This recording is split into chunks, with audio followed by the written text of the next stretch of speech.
Bismillahirrohmanirrohim. Assalamualaikum warahmatullahi wabarakatuh. Adik-adik kelas 7, bagaimana kabar kalian? Semoga kalian tetap sehat dan selalu bersemangat untuk belajar. Alhamdulillah, kali ini kita bisa bertemu lagi dalam pembelajaran IPS kelas 7 bersama saya, Eli Tarliani. Materi pembelajaran kita kali ini adalah mengenai dinamika kependudukan Indonesia. Adik-adik, adapun tujuan pembelajaran kita pada kali ini adalah sesudahnya kalian melaksanakan kegiatan pembelajaran, diharapkan kalian dapat 1. Menjelaskan pengertian dinamika penduduk, 2. Menjelaskan persebaran penduduk di Indonesia, 3. Menjelaskan komposisi penduduk berdasarkan usia dan jenis kelamin, 4. Mengidentifikasi pertumbuhan penduduk, 5. Mengidentifikasi keragaman etnis dan budaya di Indonesia. Apa yang dimaksud dinamika penduduk? Dinamika penduduk adalah perubahan jumlah penduduk pada suatu wilayah yang disebabkan oleh 3 faktor. 1. Kelahiran atau natalitas, 2. Kematian atau mortalitas, 3. Migrasi atau perpindahan penduduk. Yang pertama dari dinamika penduduk adalah jumlah atau kuantitas penduduk. Indonesia memiliki jumlah penduduk yang banyak dan termasuk ke dalam negara dengan jumlah penduduk terbanyak di dunia. Dan inilah negara yang masuk peringkat 10 besar dunia dilihat dari jumlah penduduknya. Jumlah penduduk yang banyak bisa berdampak positif dan juga negatif bagi suatu negara. Dampak positifnya, jika jumlah penduduk usia produktif, yaitu usia di mana seseorang mampu menghasilkan barang atau jasa, yaitu sekitar 15-64 tahun, lebih banyak dari usia non-produktif, yaitu antara 0-14 tahun dan di atas 64 tahun. Namun, kadang jumlah penduduk yang banyak bisa juga berdampak negatif bila kualitas penduduknya rendah. Dan kualitas penduduk diukur atau dilihat dari tingkat pendidikan, tingkat kesehatan, tingkat pendapatan. Adik-adik, coba kalian amati peta persebaran penduduk Indonesia.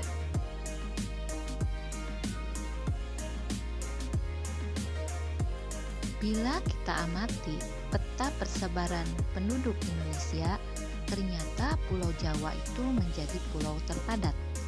Ada beberapa penyebab kenapa Pulau Jawa itu paling padat, yaitu diantaranya tanahnya subur, lokasinya strategis, pusat perkembangan politik, pusat perkembangan agama, pusat pendidikan, pusat pemerintahan, dan sebagainya. Kondisi persebaran penduduk yang tidak merata menjadi permasalahan bagi pelaksanaan pembangunan. Maka perlu dilakukan upaya pemerataan penduduk yang seimbang agar semua potensi bangsa Indonesia dapat dikembangkan secara optimal. Salah satu caranya untuk meratakan jumlah penduduk di Indonesia yaitu adanya program transmigrasi, yaitu perpindahan dari satu pulau ke pulau lain atau dari satu provinsi ke provinsi lain, baik yang dilakukan sebagai program pemerintah maupun atas kemauan sendiri dari penduduk tersebut. Selanjutnya, komposisi penduduk.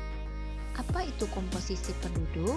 Komposisi penduduk adalah pengelompokan penduduk berdasarkan usia dan jenis kelamin, agama, pendidikan, mata pencaharian, tempat tinggal, dan sebagainya. Pertumbuhan penduduk Indonesia. Pertumbuhan penduduk yaitu keseimbangan yang dinamis antara kekuatan yang menambah dan kekuatan yang mengurangi jumlah penduduk. Faktor yang mempengaruhi pertumbuhan penduduk ada 3, yaitu kelahiran, kematian, dan migrasi atau perpindahan penduduk. Migrasi ada yang bersifat menambah atau imigrasi masuk, yang istilahnya disebut imigrasi, dan ada yang bersifat mengurangi, migrasi keluar, atau yang istilahnya disebut emigrasi. Tingkat pertumbuhan penduduk Indonesia termasuk sedang. Hal ini karena dilaksanakannya program keluarga berencana. Struktur penduduk Indonesia lebih banyak berada pada usia muda karena masih tingginya angka kelahiran. Pertumbuhan penduduk yang cepat dapat menyebabkan diantaranya 1.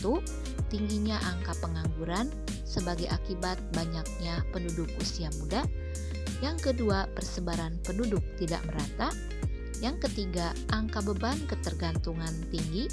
Yang keempat, arus urbanisasi atau perpindahan penduduk dari desa ke kota cukup tinggi.